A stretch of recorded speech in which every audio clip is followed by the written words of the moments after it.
Britain's royal palaces.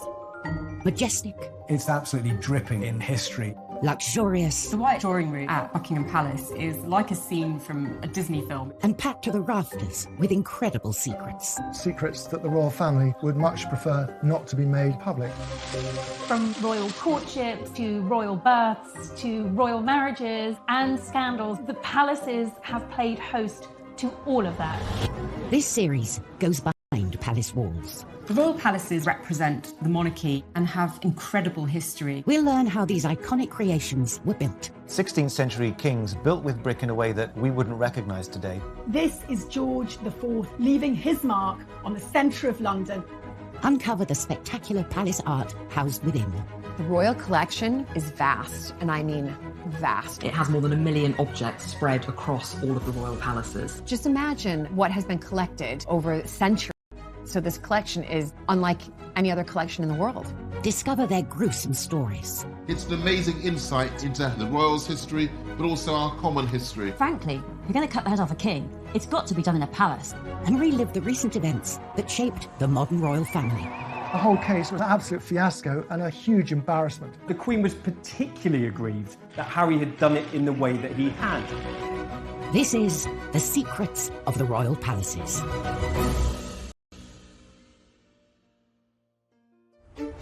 This time, royal security under the spotlight as the Queen gets locked out of her own palace. Nelson's Gate wouldn't open, and the Queen was actually kind of locked out of her own house. One of our most loved royals is revealed to the world at Balmoral. The impact of these pictures was massive. They went around the world. We explore the blueprints for the most famous royal palace in the world. Every one of those rooms is a glitzy show-off piece. And discover it has unwanted house guests. Buckingham Palace has definitely got a rat problem. And we reveal the secrets of one of its historic royal coaches. The coach isn't just a way of getting the Queen from A to B, it's a time capsule of British history across the ages. Royal palaces are found in every corner of the UK, from Balmoral and Holyrood in Scotland to Windsor and Kensington Palace in England. There's no doubt that the royal residences are unrivaled, I think, around the world. You know, you have centuries of tradition, priceless artefacts, really important pieces of British heritage on display, and I think we're very lucky to have them.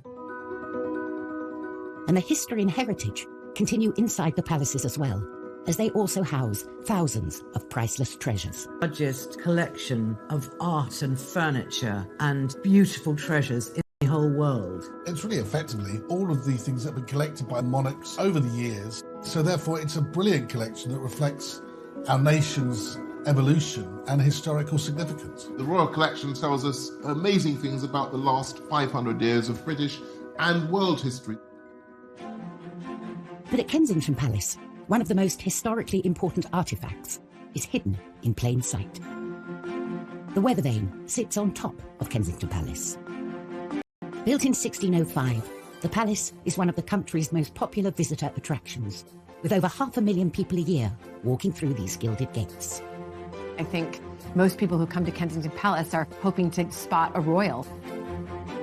Sitting on the roof, this weather vane is one of the palace's most incredible secrets, a beautiful golden object nestled between the royal chimney pots. When you approach Kensington Palace, if you look up on the rooftops, you might just make out the glitter of a weather vane, but there is more than meets the eye to this thing. In 1689, the new monarch, William III, and his wife Mary, picked Kensington Palace as their home. These were turbulent times. Crucial battles were being won and lost on the high seas. Everyone was looking for an advantage, and this unassuming weather vane would become William's secret weapon. He had his navy out at sea at battle, and by knowing what direction the wind was blowing in, he'd know whether battle would go in his favour or against him. But it's what lies beneath this weather vane that makes it one of a kind. What William did was he commissioned a really ingenious object that's somewhere between art and engineering. And what it meant was that he didn't need to be outside to see the direction of the weather. Down in the King's Gallery, there is a map above the fireplace.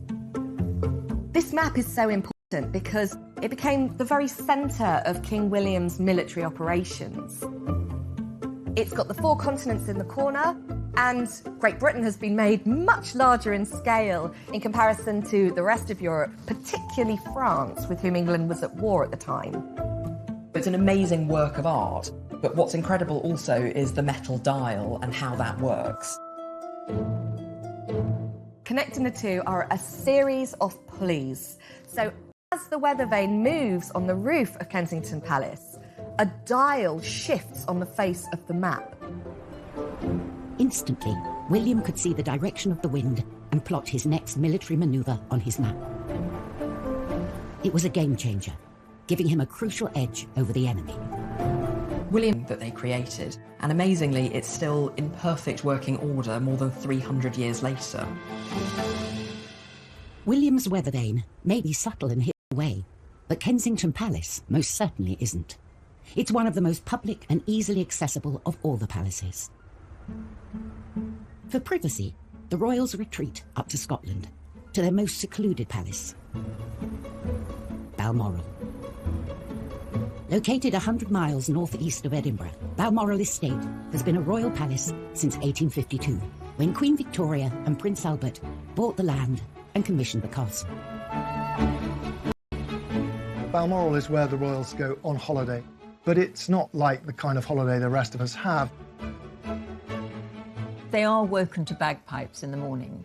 They are piped into dinner in the evening. They dress up for dinner in formal clothes. It's quite a rigid life, but between those markers during the day, there is enormous freedom. It's the one palace they can almost guarantee privacy, which is probably why so many royal relationships have blossomed there.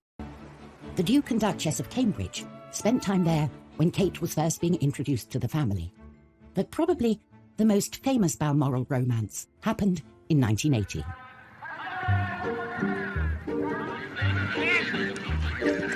Prince Charles was getting a bit of a reputation as a man about town and was showing no signs of settling down. The first duty of the Prince of Wales was to find a wife, produce heirs to the throne, because that is their number one priority, securing the line of succession. After a series of failed relationships, pressure was mounting from within his family for him to find a suitable match. He was over 30. He had had a string of girlfriends. His father felt that it really was important that he needed to settle down, stop being a playboy, stop playing the field, and find a wife. And the press was also getting restless, going into a feeding frenzy whenever Charles was seen out with a lady. There was a lot of speculation, poor fellow, whenever he was seen with anybody, is she the one?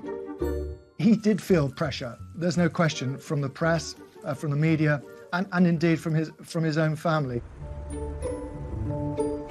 Then, in September 1980, Prince Charles asked the Queen to invite his latest girlfriend, one Diana Spencer, to Balmoral for the weekend.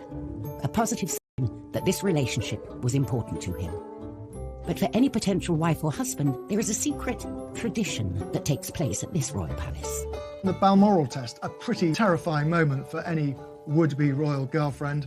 You're really given the... Stay in one of the royal residences. I mean, there's a lot of pressure to try and get it right. And other girlfriends of Prince Charles had fallen down. Would Diana pass the Balmoral test? This was a make-or-break moment for the budding relationship. The Queen thought this girl is completely charming and she seems to love everything about the outdoors, which of course she didn't at all. But she was really putting on a good show. Diana was a huge hit at Balmoral that summer. She fitted in with everything that the royals do up there. She went for long walks, she fell in puddles of mud and got up and roared with laughter. Everybody fell for her that weekend. They have lots of outdoor barbecues where Prince Philip usually prepares and cooks the food. The Queen often does the washing up. And Diana was very happy to help. She rolled up her sleeves, by all accounts. She absolutely nailed it. Coming up in Secrets of the Royal Palaces, we learn how Diana was always one step ahead of the palace paparazzi. When I moved to either side to try and photograph her, she used the mirror to keep a tree between me and her. Very clever. And we discover how the Queen Mother dealt with unwanted house guests. She got the gun and she used to shoot them in the ruins of this part of Buckingham Palace.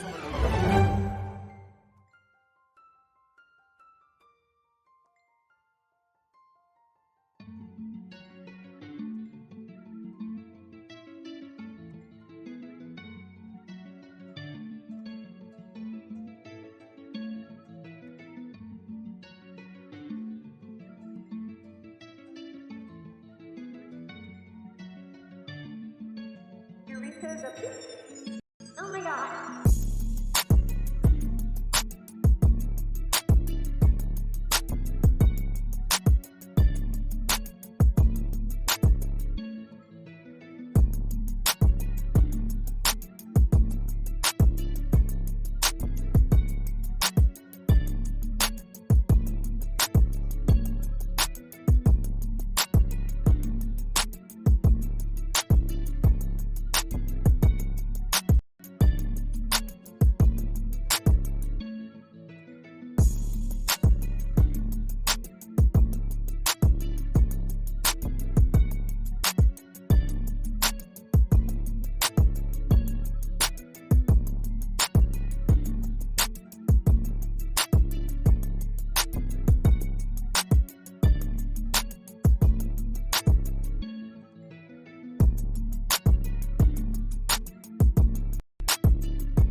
Oh my god.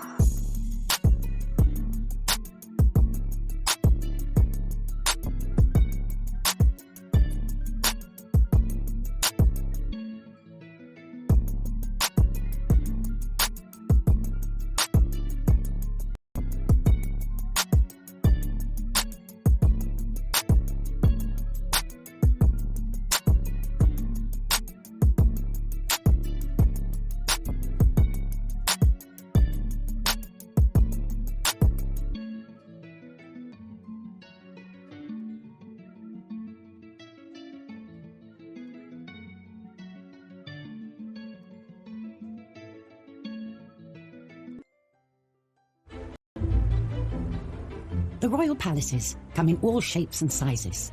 Some are opulent and luxurious, while others are more homely and simple.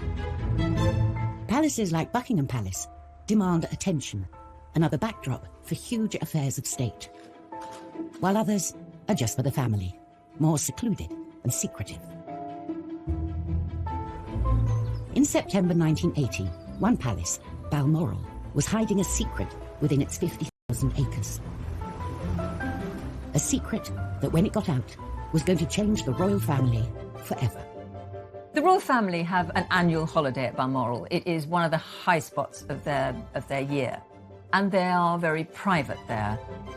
The press normally leave them alone for quite a lot of the time when they're at Balmoral. But this year, they were joined by Prince Charles's girlfriend, Diana Spencer. She had already passed the royals' Balmoral test and got the family blessing. But now, she faced the toughest test of all. How would she deal with the press? The press knew that there was someone around, but they couldn't quite identify which of the glamorous, bright young things who were sort of fluttering around Charles was the latest girlfriend was. So they kind of got away with it for a bit. Photographer Ken Lennox was a regular visitor to Balmoral, taking pictures of the royals on the moors and around the estate. I arrived early because Prince Charles would often do a spot of fishing in the River Dee. As I walked from the car towards the river, I saw that there was a young girl there, blonde, quite close to Prince Charles. The girl saw me and left Prince Charles and went into some giant fir trees. The next thing I saw, a compact mirror coming out from behind a tree. She turned her back to them, and I think she held up a mirror so she could see them, and they saw the mirror glinting. In her life, Diana proved herself savvy. She deliberately didn't want to be photographed. She used that mirror as she walked away, and when I moved to either side to try and photograph her, she used the mirror to keep a tree between me and her. Very clever. I think there's a very good argument for saying that the way she behaved that morning on the riverbank did display an early sign of her unique savviness when it came to spotting a camera and the activities of the press. It must have been dawning on Diana now what she was letting herself in for. Keen to capture this newcomer, Ken returned to the riverbank in the afternoon. A Range Rover arrived, and I saw the girl again. And this time, she turned and looked at me. She turned and looked right into the lens. I took a photograph, through some snow, and she turned her head away and went into the fishing hut. But when I got back, despite the bad light and the snow and everything, I got a recognisable photograph of this girl, Lady Diana Spencer. Ken didn't know it then, but he had just captured the first evidence of a relationship between Prince Charles and his future wife. I didn't think of romance at all at that stage. It was when one of the royal retinue said to me, "I hear you photographed young Diana Spencer." I said, "Yes, I did." And he said, "Don't dismiss it, Ken," which indicated that he thought there was more to come and that it wasn't just a weekend thing. These pictures were the definitive proof of a relationship between Charles and Diana. Ken had a scoop. Charles's new girlfriend and potential future queen. When these pictures were published, oh, is it a new girl in Prince Charles's life? Who is she? And she's very much in the sort of Balmoral milieu. This aroused lots and lots of interest and lots of speculation, which is great for the press, but more difficult, I think, if you're Diana. The impact of these pictures was massive. They went around the world because at that moment he was the most eligible bachelor in the world, and the fact that this girl, Diana, we now know, was back there so soon after the first spotting obviously was significant. She was suddenly front page news. And really from that time on, from September 1980 onwards, for the rest of her life, Diana was on the front pages and she rarely left them. Hidden away in the Highlands of Scotland, Balmoral had proved the perfect palace backdrop for this blossoming relationship. Buckingham Palace, on the other hand, was designed to be seen. It's the most famous and most visited of all the royal palaces. It's pomp and circumstance, it's royalty, it's queen, it's the most iconic palace in the entire world. Buckingham Palace is Monarchy HQ. It is the headquarters of the firm, the British royal family. Buckingham Palace was the brainchild of one man, King George IV. George IV was a very self-indulgent king. He loved the pomp and pageantry, and he wanted a palace that was fit for a monarchy that had growing world significance. When George IV came to the throne in 1820, Royal HQ was St. James's Palace. In his eyes, it was old-fashioned and cramped. So he set his sights on a royal building 2 miles down the road, Buckingham House. George felt it was a building he could transform into a palace worthy of someone of his status. This was transformative. It was entirely new. He wanted to recast Buckingham House into a building on a European scale. And there was only one architect who could execute George's grand ambitions to build the ultimate palace: John Nash. He'd already built some of the most spectacular buildings Britain had ever seen, including the Theatre Royal Haymarket and Brighton's Royal Pavilion.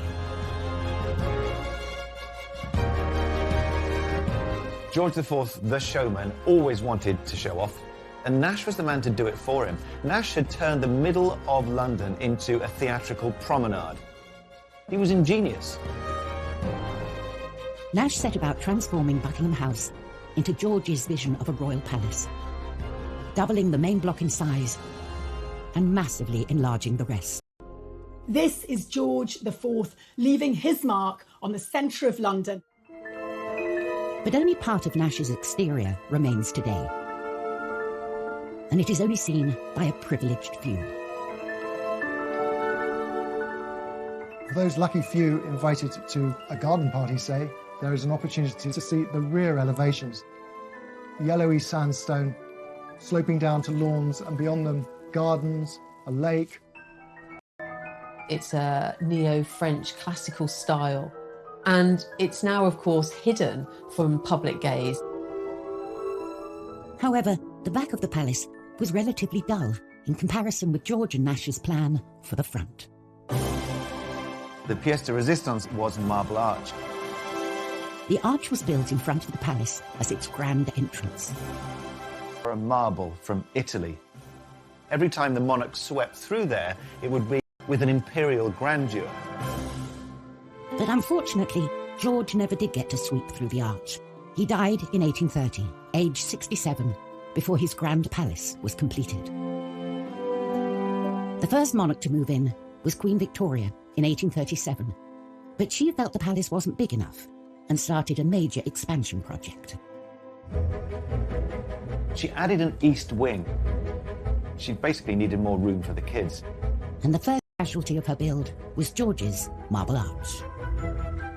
This arch was basically in the way. It needed to be moved for her to extend the palace. Marble Arch was painstakingly moved, stone by stone, to its current location at the end of Oxford Street. Marble Arch used to be the entrance to Buckingham Palace. Now it's sort of in a busy roundabout. It must have been something of a heartbreaker of a job to dismantle something and then rebuild it for no purpose. As what? A folly, an eye-catcher? It just sits there. It was a monument that no one really wanted. But for all Buckingham Palace's pomp and grandeur, it's been hiding a secret for centuries. A secret it would very much like to get rid of. Rats. Buckingham Palace has definitely got a rat problem. When Queen Victoria moved to Buckingham Palace, Queen, she was shocked by how many rats there were. The rats treated Buckingham Palace like their own personal playground, and when Victoria moved in, she tried to put a stop to it, and really it ended up being a bit of a battle. It got so bad that Victoria had to appoint her own rat catcher. And this was Jack Black, whose title was VR, Rat and Mole Catcher to Her Majesty. And he really was the rat whisperer. I think that Victoria really hoped that he would exterminate the rats for good, but I'm afraid he didn't. The rats continued to plague Buckingham Palace throughout the reigns of all the monarchs. And in World War II, the Queen Mother used to use the rats as target practice. So she had a gun and she was practicing for what to do in case Hitler invaded and she was kidnapped. So she was using these rats for target practice. She got the gun and she used to shoot them in the ruins of this crumbled part of Buckingham Palace. So the rats have always been a problem throughout all of Buckingham Palace. As recently as 2019, exterminators were called in because rats were seen tearing through the royal kitchens. I honestly think that the best place to be in London if you're a rat is Buckingham Palace. There's lots of food, there's lots of hidden places, there's lots of holes because it's such an old house. So rats have a good time in Buckingham Palace and they historically always lurking under the floorboards. Still to come on Secrets of the Royal Palaces, Nash and George's grand front gate has gone, but the palace's dazzling staterooms more than compensate. The White Drawing Room is exquisite, and that's so deliberate. It's all about reinforcing the mystery of monarchy. And a royal hellraiser wreaks havoc at St. James's. Suddenly his court became one of extravagance, of hedonism, and certainly of women.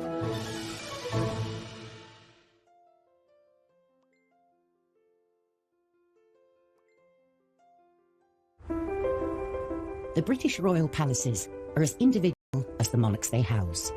For good or ill, these palaces were lived in by the people that were ruling over us going back over 1,000 years. So they're an insight into the history of the country, into the archaeology, into the domestic practices, and it's an incredible insight into everybody's history.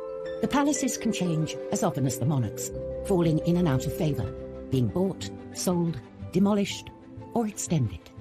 But some extensions are more famous than others. When you think of Buckingham Palace, you actually think of the balcony.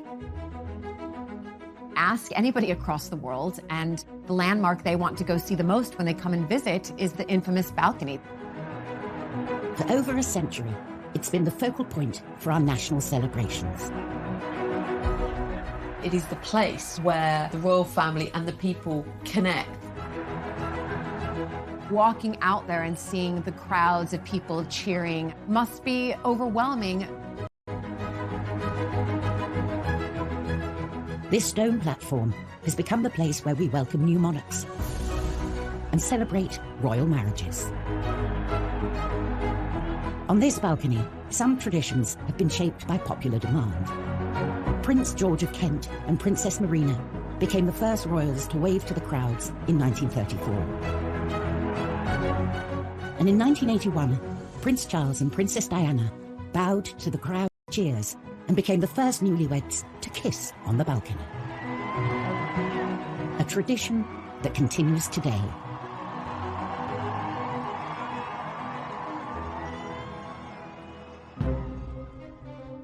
The balcony we know today was born out of an ambitious plan to overhaul London's ceremonial centre in the early 20th century.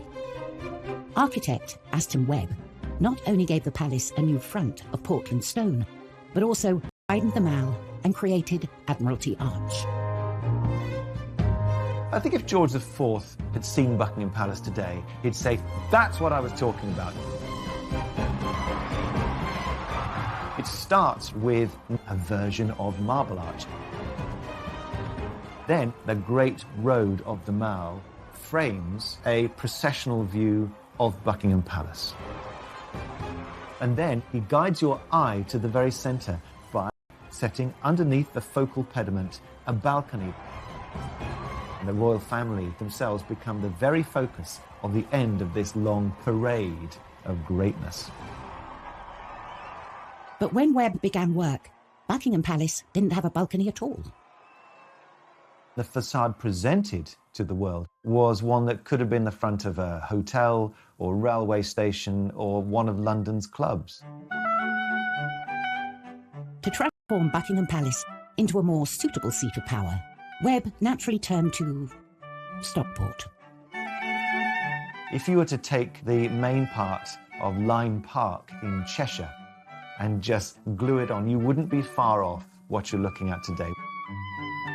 George V oversaw Webb's work. He made sure that the palace's balcony was front and centre, so that it could be used on occasions when the king and other members of the royal family wished to show themselves to the people.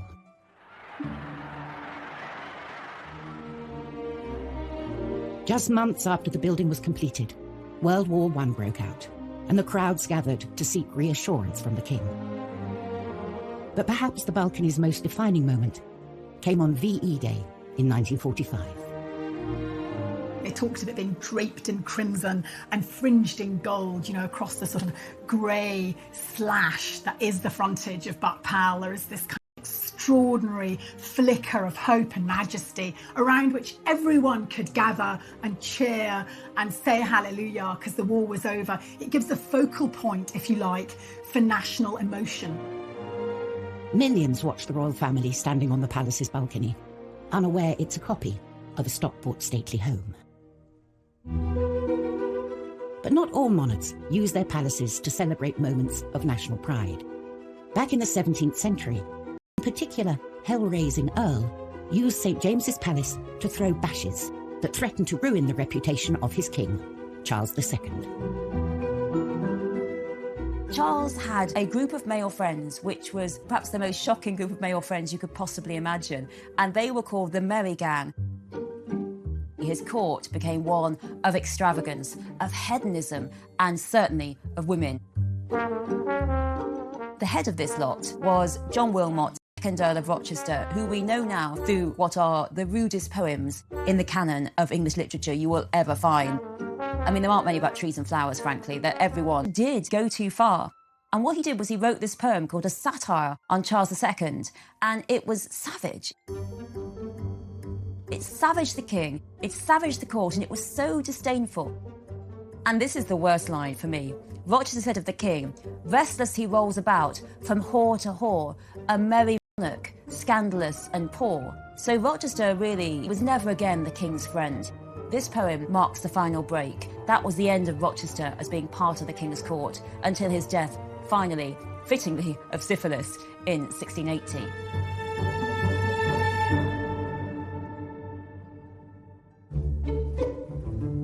When royal palaces aren't being temples to debauchery. They're normally used as working buildings, the offices of the monarchy. Buckingham Palace is the Queen's main work address. It's here she spends most of her weekdays, carrying out the duties of state. But most Thursdays, she gets to get away from the office and travel up to Windsor, the palace she thinks of as home. Windsor Castle is the Queen's favourite of all of the royal residences. It is the one place that she considers home. Windsor is the one that means the most to her. It's a journey that's made most weeks and should run like clockwork. It's all about communication. When Her Majesty leaves Buckingham Palace, they will choose a route and through an encrypted system will inform Windsor Castle that Her Majesty is on way and that the ETA is roughly half an hour or whatever.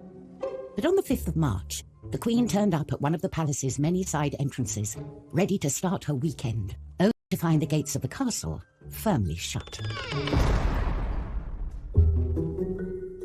The convoy arrived at Nelson's Gate in Windsor. It wouldn't open. And the Queen was actually kind of locked out of her own house. Normally with royalty, it's rather like the door at number 10, it opens as you arrive. Similarly with royalty arriving at a palace, the gates open and then the gates shut after she's gone in. But just didn't seem to happen this particular day, which is astonishing, really. Clearly, communication went wrong with whoever was charged with opening that door. The Queen, who values punctuality, can be seen looking very fed up in the back of her car with one of her dogs for company. Passers-by were taking pictures and kind of laughing because the Queen kind of sat there like a sitting duck. It was all rather embarrassing.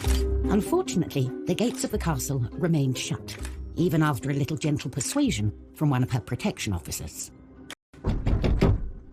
One of the bodyguards got out, a female bodyguard. I think With the gates not budging, they had no choice but to try something else. When the Queen is in a motorcade, you have to keep moving. You never ever want to stop. That's why they sail through red lights and they've got police outriders, because the moment the car with the principal stops, they're a sitting target. So the protocol is always to keep moving. I would imagine temperatures went up somewhat, but you are trained to look at plan B and plan C if necessary. The cops had to do a U-turn. The cars had to do like a kind of circuit of Windsor while they alerted staff to get the gate open.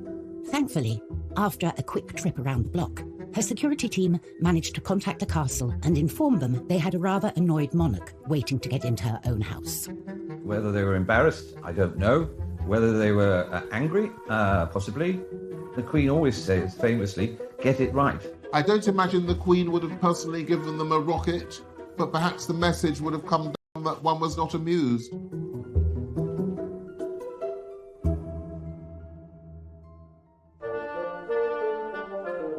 The royal palaces house an extraordinary range of art and design objects, and some are as practical as they are beautiful. None more so than the Queen's collection of carriages, a vital and iconic part of any royal celebration.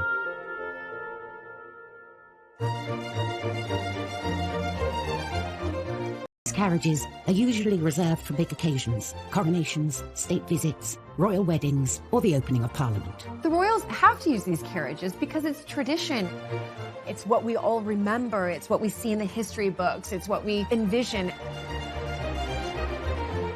They form part of that pomp and ceremony and circumstance that we associate with monarchy and that the public enjoy. I never want the royal carriages to go away. There are more than 100 coaches in the royal collection, and the most important carriages are held here, at Buckingham Palace's Royal Mews.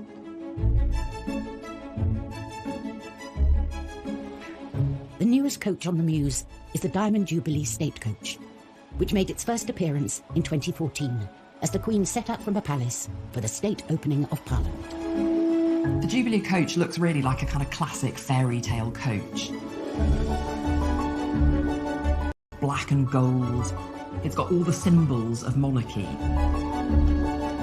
It's more than 5 metres long, it's 3 metres high, and it needs 6 horses to get it going.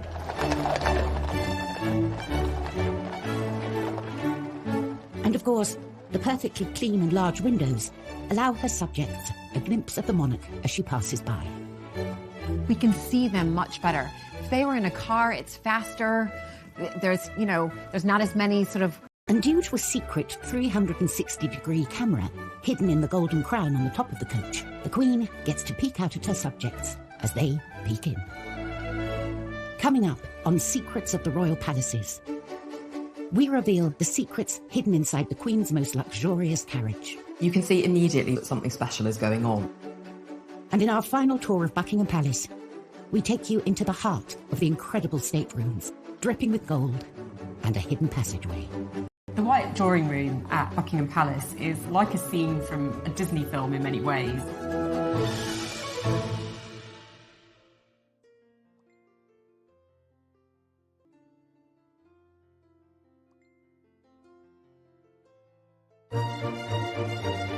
Which is on the Mews at Buckingham Palace, had its first public outing in 2014.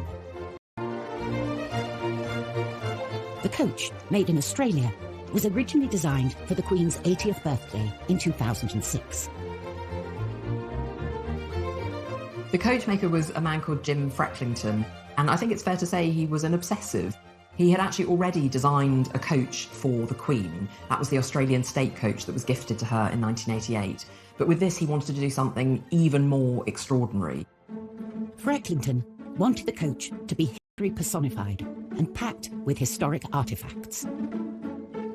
You can see immediately when you look inside the coach that something special is going on. It's got this incredible patchwork of different small wooden panels. There's a piece of Canterbury Cathedral, there's a piece of Carnarvon Castle, there's something from 10 Downing Street, you've got something from Henry VIII's flagship, the Mary Rose, there's even something from the apple tree that Isaac Newton sat under. The handrails are a very personal touch for the Queen because they come from the decommissioned royal yacht Britannia. The coach isn't just a way of getting the Queen from A to B. It's a museum on wheels. It's a time capsule of British history across the ages. All in all, it took nearly a decade and the combined efforts of 50 craftsmen to complete the coach and ship it to the UK, missing the Queen's 80th birthday by 8 years. But the final result is truly extraordinary. Ultimately, it wasn't just made to be this wonderful plaything, it's actually a serious working piece of equipment, so it's very much a working work of art. And with its elegant combination of glamour, history and modern convenience, it's a coach well worthy of its place in Buckingham Palace's Royal Mews. From the vast expanse of Royal Mall to the imposing 20th century facade of Buckingham Palace, it's all about showing off.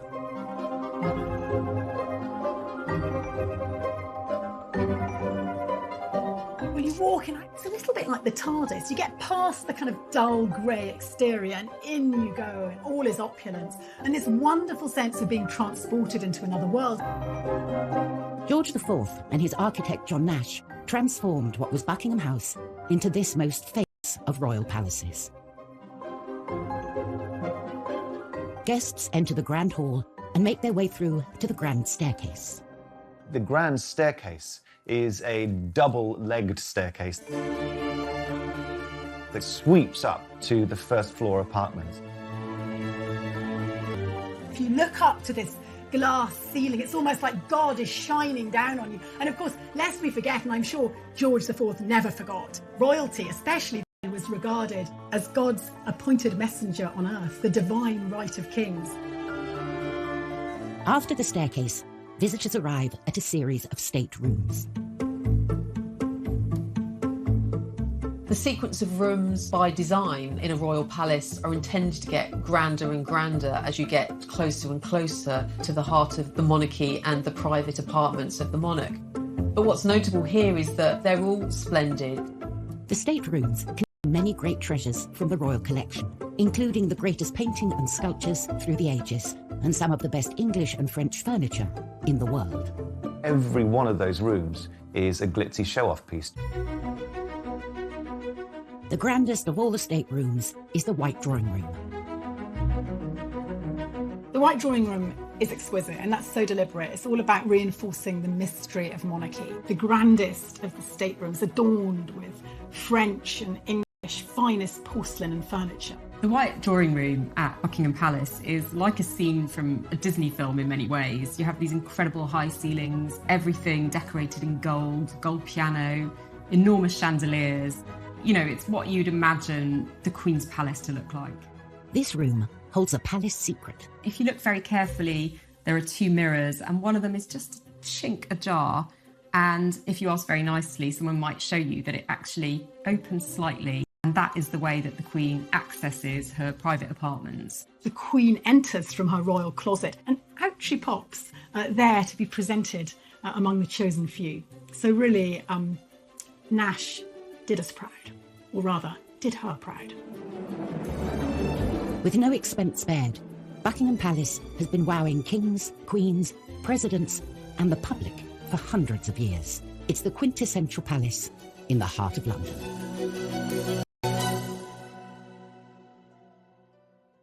Next time, an ex-royal butler accused of stealing from the palace reveals the impact of these shocking charges. The bottom of my wall fell out. I was heading straight to prison. We uncover the secrets of Balmoral, a favourite getaway for generations of royals. This was their patch, where they could do things how they liked. And tensions rise at the palace as President Trump breaks the rules. Trump knew he needed to be on the very best behavior.